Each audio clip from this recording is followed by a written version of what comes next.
Hi, I'm Jason Bryant from the Short-Time Wrestling Podcast and founder of the Mat Talk Podcast Network. Shows on the network are individually owned and operated, and those opinions presented and expressed may not reflect others, the sponsors, patrons, or the parent network. Find more shows about the greatest sport in the world at the Mat Talk Podcast Network at mattalkonline.com.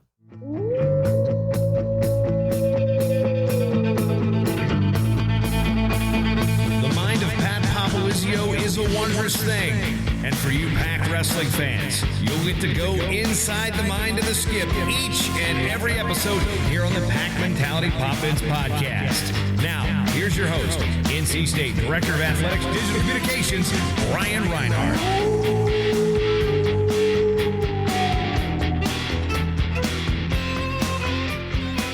All right, Wolfpack Wrestling fans, NC State Wrestling coming off its third straight ACC Championship, gearing up for this year's NCAA Championships will take place in St. Louis. And we're back with a brand new episode of the Pack Mentality Pop-Ins podcast, episode 78 for all those that I know are tracking back home. And we're actually recording this episode before the brackets come out. So no Pat Popolizio today. He's down on the Stairmaster. I'm sure he's pacing back and forth thinking about those brackets.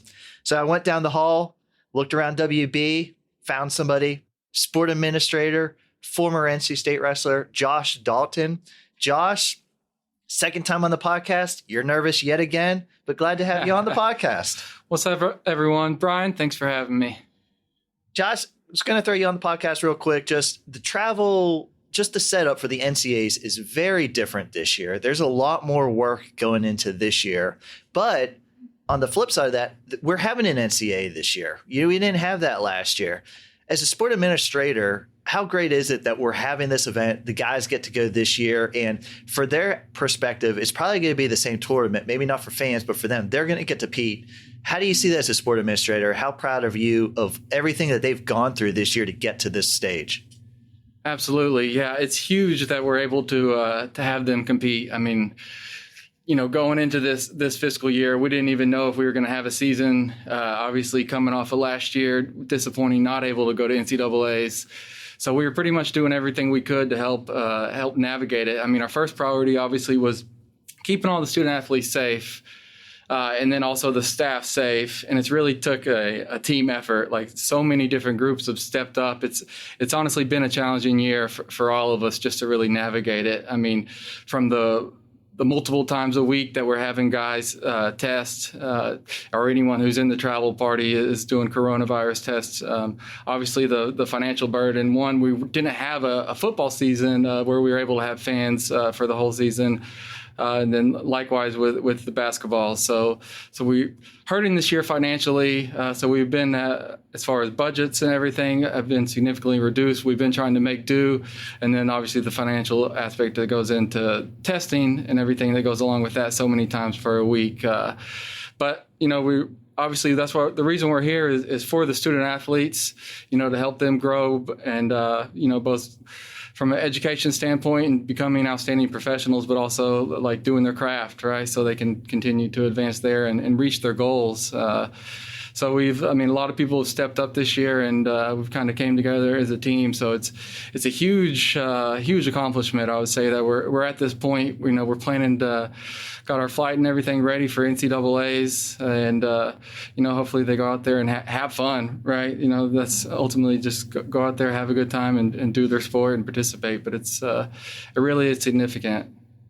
You talk about a lot of curveballs. I think one of the first curveballs that was thrown at us, the ACC Championships in Reynolds Coliseum. They weren't supposed to be here this year. They were actually going to be up at Virginia, but schedule conflicts. So NC State stepped up. You're a part of that committee that said, yeah, we're going to host it. Coming off that, you saw the team raise their third straight ACC title. How rewarding was it to that weekend to go off as it did on short notice as an NC State host? But the Wolfpack brought home that team trophy, and that's what you want to see every year. Yeah, absolutely. Yeah, we've got some curveballs, but they've still been going over the edge of the plate through the strike zone. So it's been really tough to navigate. But yeah, having ACCs was awesome. The Atlantic Coast Conference has every year. I think it gets better and better. Like the competition it just continues to rise. Multiple teams ranked in the top 10.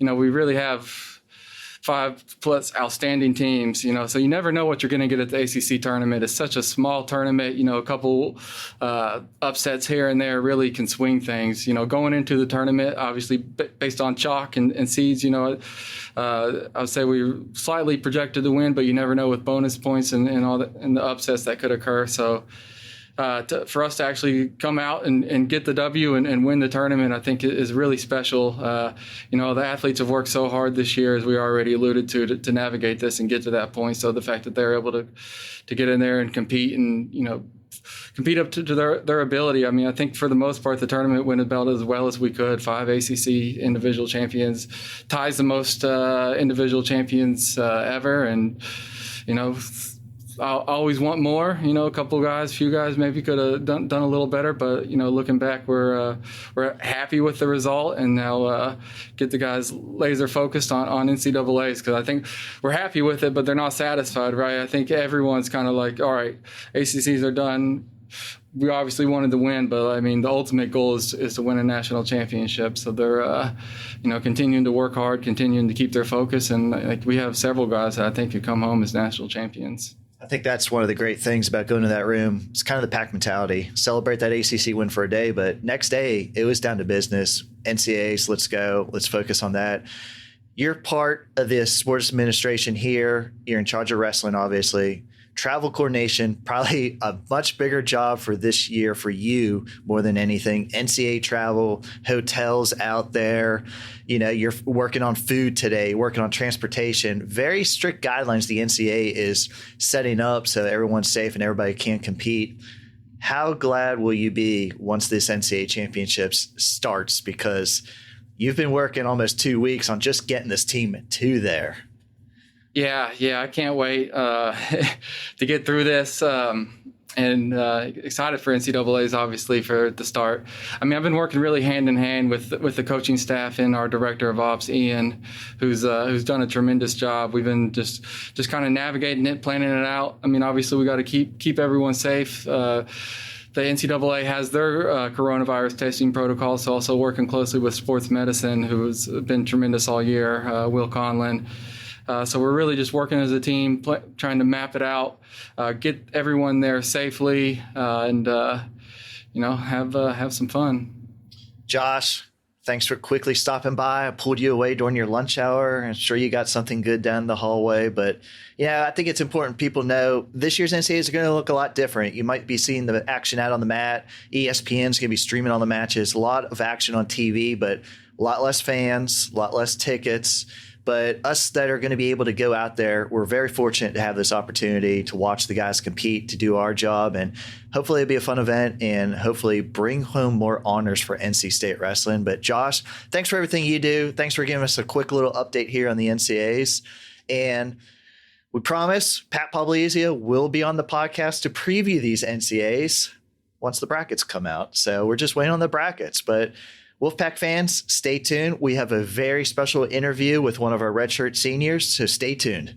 Before we get to this week's featured interview on the Pack Mentality Pop-Ins podcast, I want to take a couple quick seconds and let Wolfpack fans know where they can follow along throughout the NCAA championships. It's going to be a very hectic 3 days of action, very fun day of action, and Wolfpack fans can follow all along. The best place for any NC State wrestling updates will be on Twitter. We are at Pack Wrestle.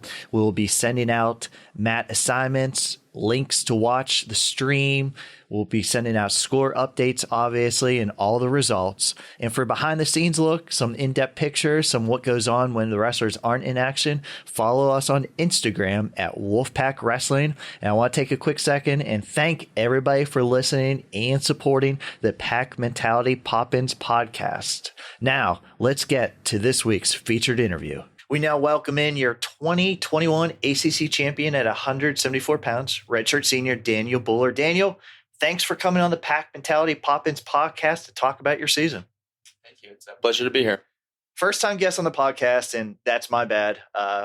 Back early, the start of this podcast, I thought about having you and your brother Thomas on at the same time, but I chickened out because I still struggle telling who is who sometimes. So obligatory twin question to start off. Besides the wedding ring, which we're going to get into later, how can people tell you and Thomas apart?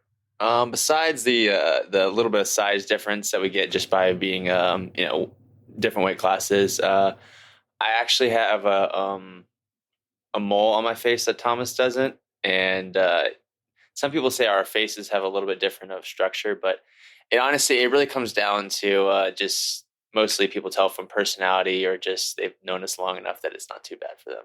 So who has the better personality? I don't know. I'll have to ask my my family. I don't know. Now, you two, you've both been here for 5 years with NC State Wrestling. Excluding the freshmen, how confident are you coaches and your teammates can finally tell you guys apart? Ooh. It depends, actually. I think it's pretty interesting. So I think it comes down to the person to person thing. So I think if some people I think are just more observant than other people.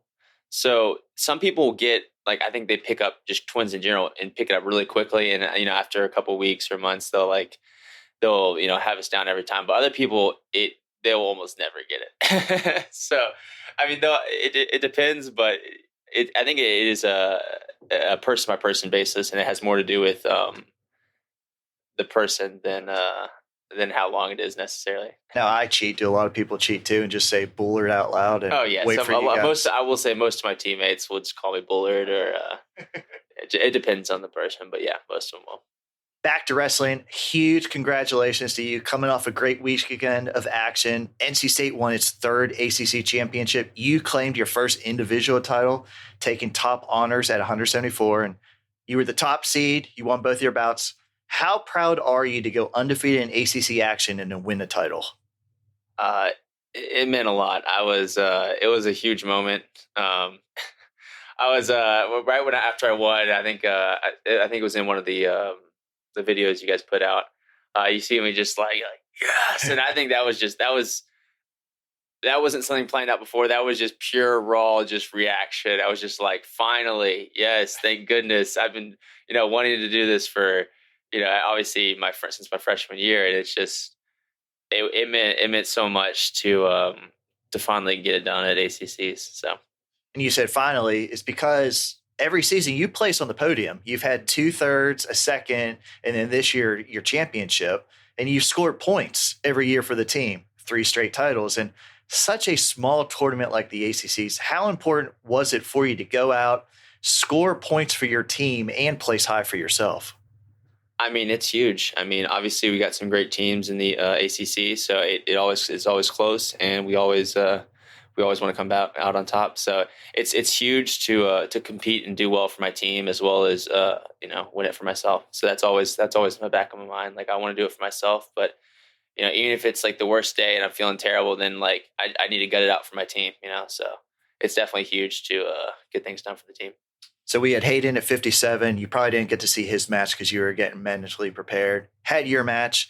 I'm sure you saw some of Trent's, especially the end. The celebration of the Hidley brothers compared to the Bullard brothers, probably a little different. Would you have done a different celebration now, thinking about it? Probably not. I've never been too huge on celebrating. I've always just I don't know. I've always just liked just to win, maybe throw up a Wolfpack sign. I've never really wanted to do too much celebrating out on the mat. I'd rather just get off, get some high fives from the teammates, that kind of deal. I was going to say, I think you and your brother, you guys are the Wolfpack sign celebration. Maybe a point to the crowd too, a little bit now. But of course, all the high placements for yourself and your teammates, 3 straight titles.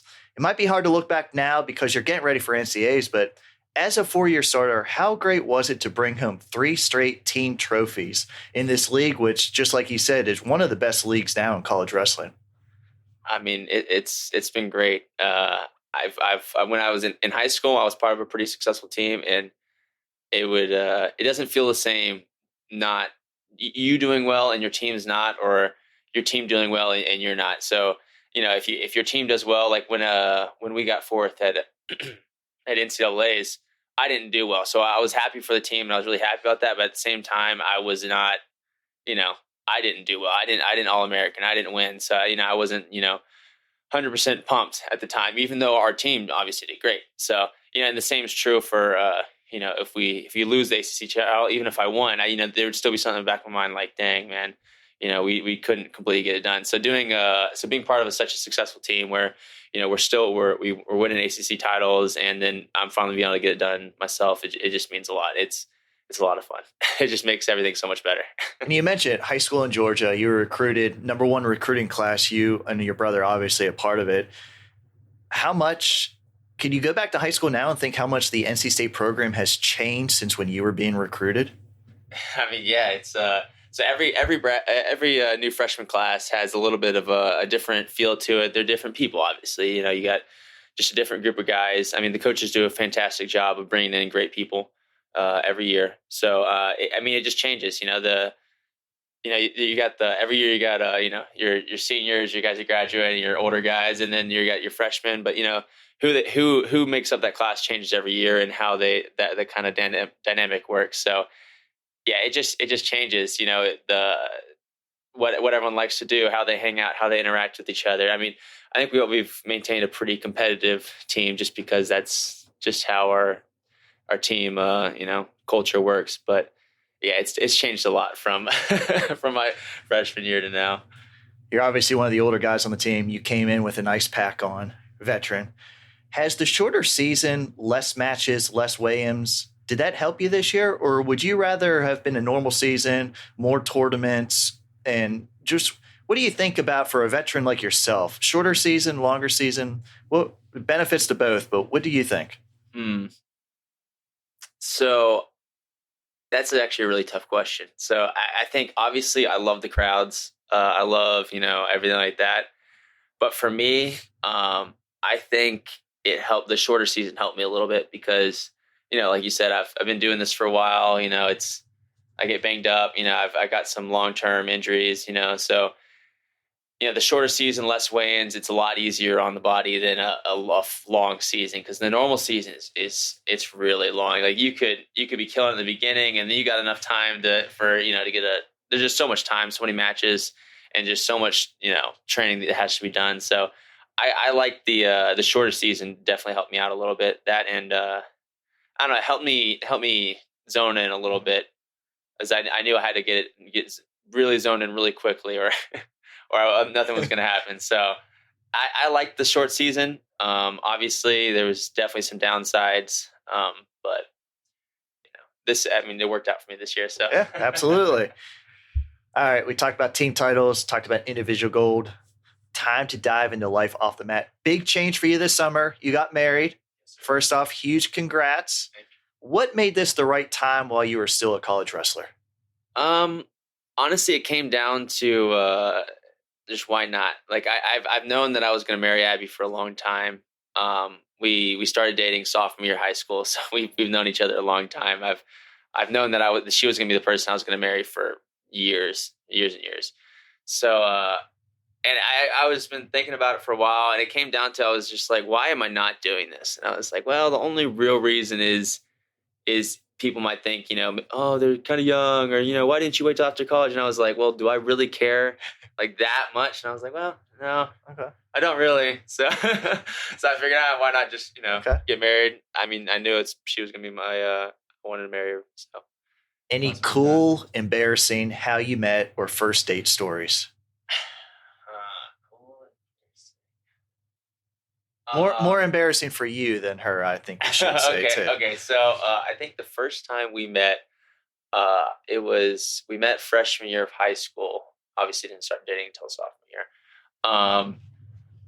And the first time I was dating, she always makes fun of me because she was like, "Hi, I'm Abby," and I was like, "Hi, I'm Daniel," and I went out and shook her hand. She was like, that was just so weird. So I was a complete weirdo. So. Okay. It's always awkward. Yeah. I was really awkward, especially at high school. So. All right. So sophomore year to probably pretty recently, how did you propose? Okay. So there's this kind of big landmark in Georgia called Stone Mountain. It's a pretty cool spot. They do laser shows on the face of the rock and that kind of stuff. But we it's actually a funny story. There you go. There you go. Too. So I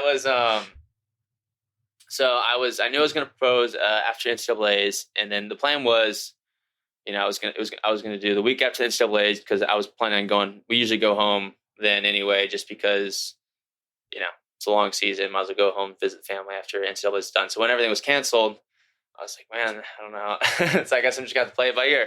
So, everything got canceled. And then we ended up heading home, my brother, Abby, and I, because we're obviously all from Georgia.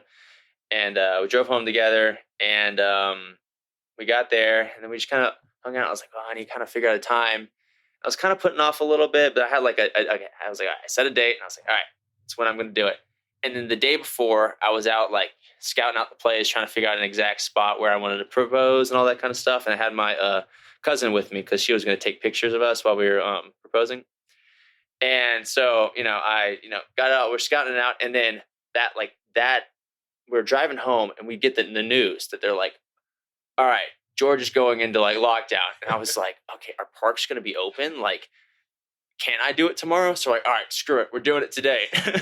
So it was so last minute. And actually Abby was a little mad at me because I turned off my phone. I wasn't answering any of her calls because we're on top of it's not actually a mountain, but we call it Stone Mountain. So it's really windy. I was like, she'd be like, where are you? Because if I answered the phone, it was all windy. So I wasn't answering her phone. She was getting a little upset at me. So I was like, I had to convince her. I was like, this is going to be the last time. We might be able to go for a date for a while, And she was like, I don't want a pity date. And I was like, later I was messing with her. I was like, you're trying to postpone your own engagement. Yeah. You didn't even know it. So anyways, I ended up convincing her to go up there and proposing right around sunset. So it was okay. That's very nice. Very planned out, quick, but good. I remember I proposed on a mountain too. It's not easy. Yeah. How has life changed? Wrestling is such a time commitment, mental commitment. How do you balance being married and also being a college wrestler?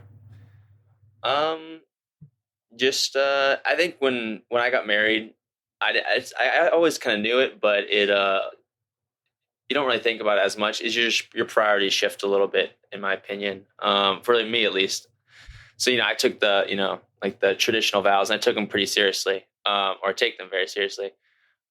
So, it's no longer, me first all the time or anything like that.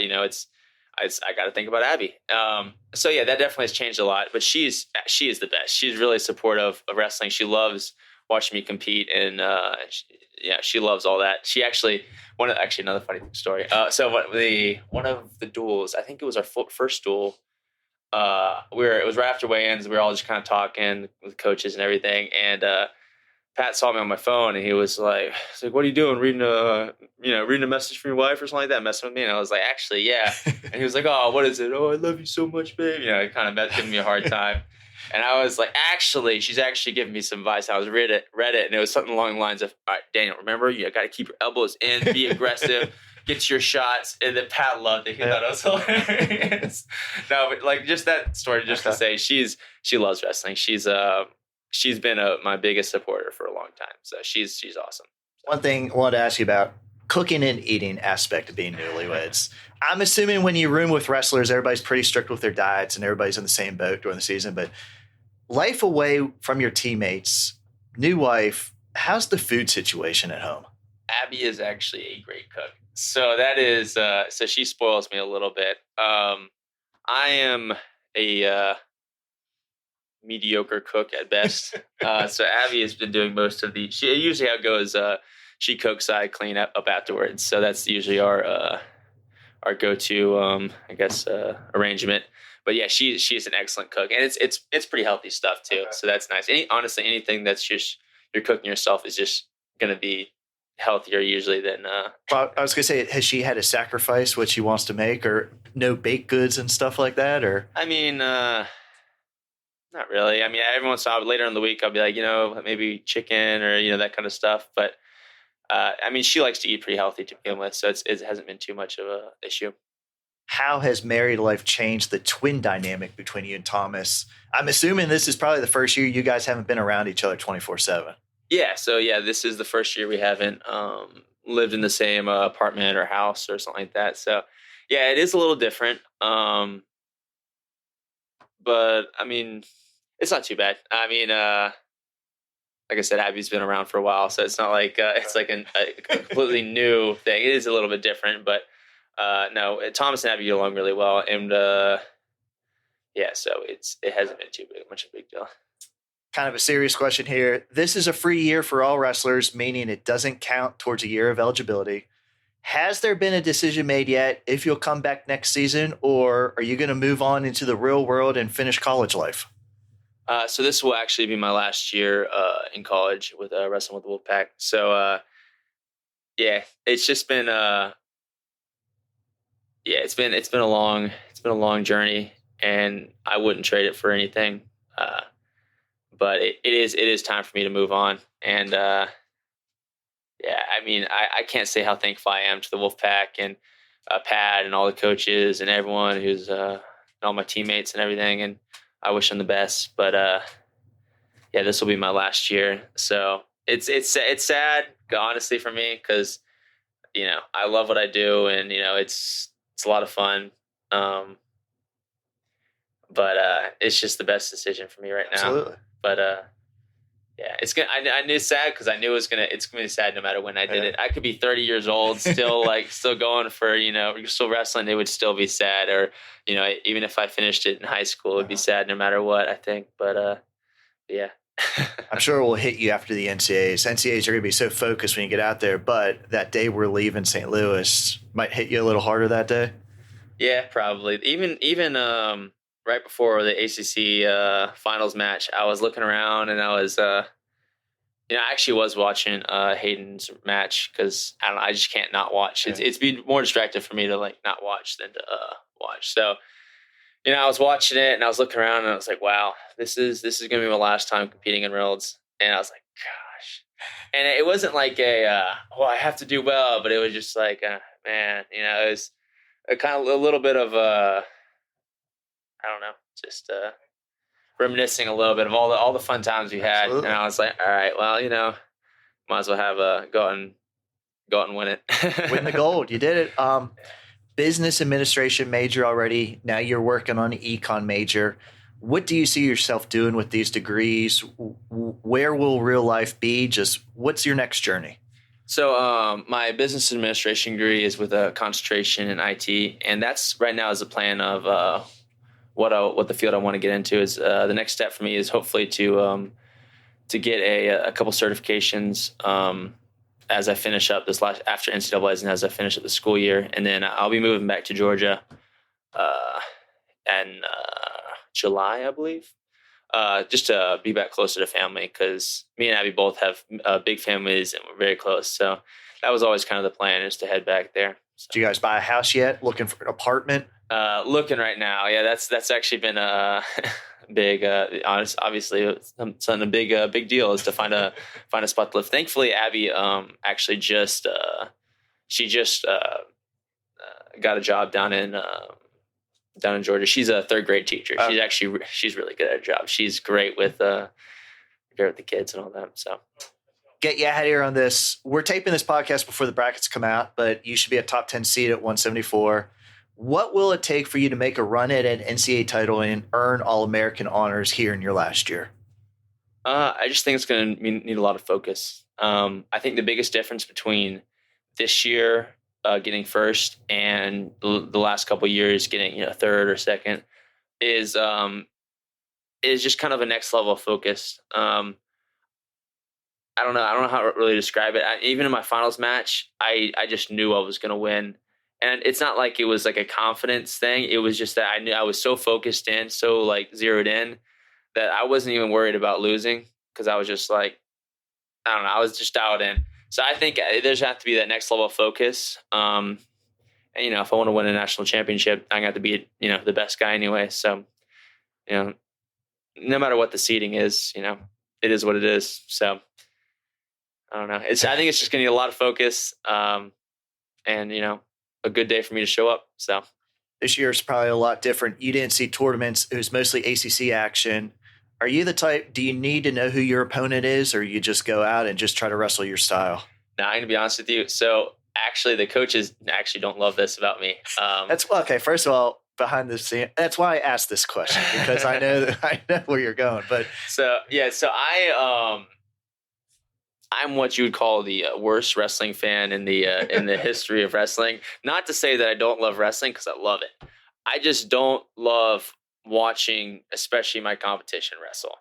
I would rather, what my coaches usually do, especially Donnie, is I'm like, all right, what does he do? And they'll give me, he does this on his feet. He does, maybe he does this. If he's got something special on top or bottom, he'll be like, hey, watch out for this and this. And that's pretty much all I want to know. I don't really even care like what his name is, honestly. Like, I'll know what it is, but I don't really care that much. Not obviously no disrespect for my opponents. I got a lot of respect for them.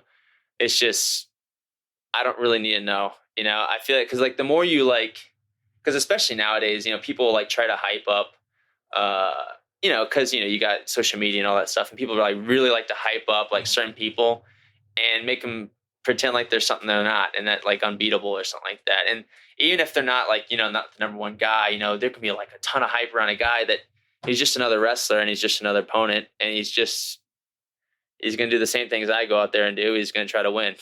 So I don't really need to worry about, who this guy is, or more than anything, who these people think he is. So honestly, the less I know about him, honestly, the better. I would rather just go out there and say, all right, he likes to do a high crotch to the left side. He's a lefty lead. He writes tough on top, or he's not much of a top guy, or, stuff like that. And that's pretty much all I want to know, honestly. So you're at NCAAs. Would you rather get a third period ride out for the ride time point for the win, or a last second takedown for the win? I'm going to get that, or I need that? What would you like to do? You talk about this is your final match. How would you want to go on top? Would the Bullard ride out want to go, or would you want to go, no, I want the takedown to win it? I want the takedown. Okay. I want the takedown. There's something really satisfying about a takedown. I don't know what it is. So you won an ACC title off a takedown that's in true. overtime. So that's true. Definitely the takedown. Actually, definitely the takedown. All right, Daniel, thanks for joining us on the podcast. You shared a lot about your life off the mat. Best of luck at the NCAAs. Thank you. I really appreciate having me. I want to thank everybody for listening today. This is your Pack Mentality Pop-Ins podcast covering all things NC State wrestling. Until next time, Wolfpack Wrestling fans, go Pack. The